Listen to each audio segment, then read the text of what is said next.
The next thing is the job description. And the job description is generic. Okay, so at Glasgow University and at most other universities, don't read all this, but when you see the job description for the job you're applying for, it will look like this. And there's lots more. This is just the main duties and responsibilities.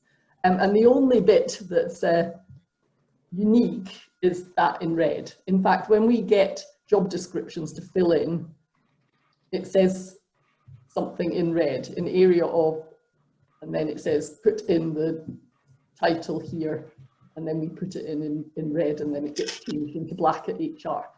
So it is very generic. So you can see in this, if you look at it, exactly what's expected in terms of the main duties and responsibilities of an academic. So these are the things you should be targeting both in your cover letter and in your CV. I've just pulled that out a bit stronger, but you know, go and look at them. There's plenty of adverts for lectureships and things in the vacancies section at the moment.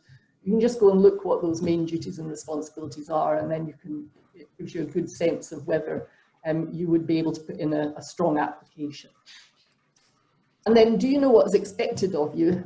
Well, what I think is a very sensible thing to do, and what I've done here is go and look at what the promotion criteria are for these grades. So if you're applying to grade 7 or you're applying to grade 8 as a lecturer, it doesn't do any harm to go and see at that institution how people get to that grade through an internal promotion, because it gives you a good idea what's being looked for.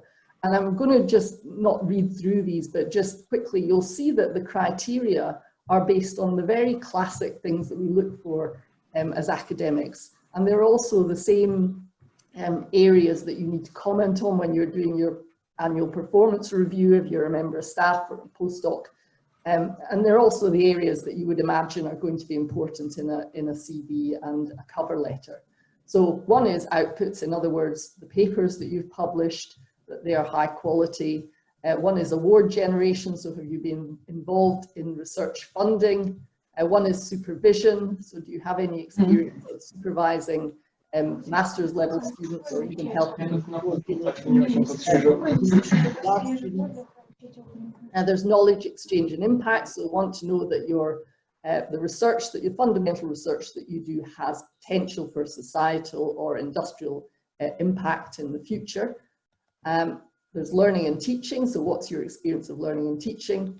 And there's leadership management and citizenship. So, you know, are you someone sitting in your research group just getting on with your research, or do you take some active involvement in organizing the research group seminars or taking a particular lead in developing partnerships externally, etc.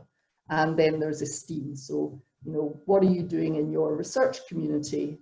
Are you beginning to get actively involved? So I think that looking at, you know, not just in Glasgow, but any organisation, these are freely available on their websites, and go and look at what internal candidates might be expected to do to get a post, get a promotion at that level. And that gives you a very good sense of what might be expected of you at interview.